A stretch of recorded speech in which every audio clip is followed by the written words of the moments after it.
BJP নিধনের, BJP বিসর্জনের দায়িত্ব গ্রহণ করতে হবে আমাদেরকে, গাজলের মানুষকে।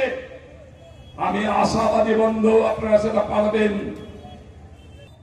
আজকে দেখা যাচ্ছে দুই বলদ, হালওয়ানের দুই বলদ বিজেপির দায়িত্ব নিয়েছেন বিজেপির জমি চাষ করার জন্য। একজন মন্ত্রী কেন্দ্রের আর একজন আছেন এখানকার বিরোধী দলের নেতা। তারা বলছেন আমরা চাষ করে দিব। আপনারা ভাবছেন কেন গোটা পশ্চিমবঙ্গটাকে বলদরা তো আগে আমাদের এখানে ট্রাক্টর ছিল না, যখন তো বলদে হাল চাষ হতো। আর এখান থেকে আসছেন মালেকুয়াতে, তিনি এখানকার দায়িত্বে আছেন। তিনি বলছেন যে হালের যে এটা ধরে থাকে, বলদ হাল টানে, আরেকজন ধরে থাকে।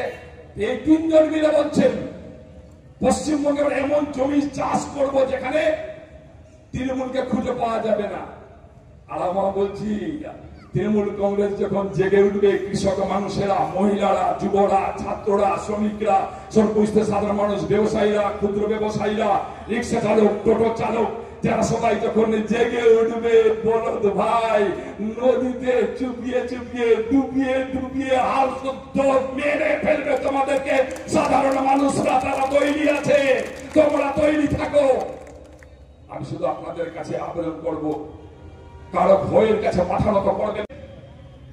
দেশ আতঙ্কের মধ্য দিয়ে বিজেপিরা পশ্চিমবঙ্গ দখলের একটা চক্রান্ত করছে, ঘৃণ্য চক্রান্ত করছে। এসআইআর নাম দিয়ে তারা আজকে বৈধ ভোটারকে ভোটার তালিকা থেকে বাদ দিয়ে হিসাব কষে নিয়েছে। গতবারের বিধানসভা নির্বাচনে তারা নাকি 60-70 লক্ষ ভোটের ব্যবধানে হেরেছিল পশ্চিমবঙ্গের বুকে। আগাম বলে দিচ্ছে নির্বাচন কমিশনের অঙ্গুলি ভাঙ্গনে, নির্বাচন কমিশনকে সাথে করে নিয়ে যৌথ ষড়যন্ত্রের মধ্য দিয়ে তারা বলে দিচ্ছে 1,20 লক্ষ ভোট বাদ পড়বে পশ্চিমবঙ্গের বুক থেকে। আমরা হেরেছিলাম 60,000-70 লক্ষ ভোটে। তাহলে 1 কোটি ভোট যদি বাদ যায়, তৃণমূল কংগ্রেস সেখানে আর জিততে পারবে না, পশ্চিমবঙ্গের মুখ্যমন্ত্রী বিজেপি হয়ে যাবে।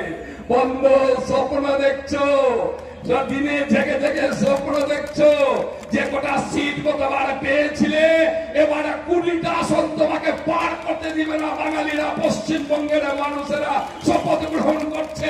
পশ্চিমবঙ্গের জেলায় জেলায়, কোনায় কোনায়, ব্লকে ব্লকে সর্বস্তরের তৃণমূল কংগ্রেস সাধারণ মানুষরা, খেটে খাওয়া মানুষরা, ছাত্র, যুব, মহিলারা তারা আওয়াজ তুলছেন, শ্রমিকরা আওয়াজ তুলছেন।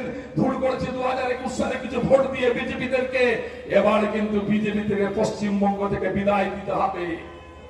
ঠিক গাজলের মানুষ আজকে আতঙ্কে আছেন। আমাদের মতুয়া ভাইয়েরা, নমশূদ্র মায়েরা তারা আজকে আতঙ্কে আছেন। কোন কাগজ দেখাবো, কোথায় নাম বাদ পড়ে যাবে। যে বিজেপি বারে বারে একটা সম্প্রদায়ের নাম দিয়ে, দোহাই দিয়ে ক্ষমতায় আসার চেষ্টা করছে, সে মতুয়া ভাই, সে নমশূদ্র ভাইয়েরা, বোনেরা, দিদিরা, বাবারা তারা আজকে আতঙ্কের মধ্যে আছেন যে বোধহয় আমার নামটা বাদ পড়ে যাবে, আমার কাছে বোধহয় সঠিক নথিপত্র নেই। অভিষেক ব্যানার্জি, মমতা ব্যানার্জি চিৎকার করে বলেছেন একজন, গোটা ভারতবর্ষ আমার যেখানে খুশি আমি সেখানে যাব। এটাকে নিজের বাপের পৈতৃক সম্পত্তি মনে করে বিজেপিরা বাঙালিদেরকে বলছে তারা গুজরাটে যেতে পারবে না, বাঙালিদেরকে বলছে তারা উত্তরপ্রদেশে যেতে পারবে না, বাঙালিদেরকে বলছে তারা রাজস্থানে যেতে পারবে না, বাঙালিদেরকে বলছে তারা উড়িষ্যার গিয়ে কাজ করতে পারবে না। বহু সহ্য করেছি বন্ধু।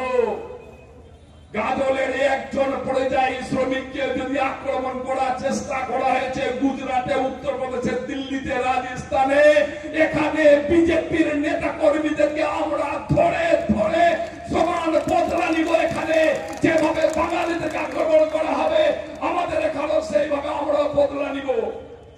যদিও দিদি বলেছেন বদলা নয়, দিদি বলেছেন বদল চাইছে, আমরা বদলা নয়।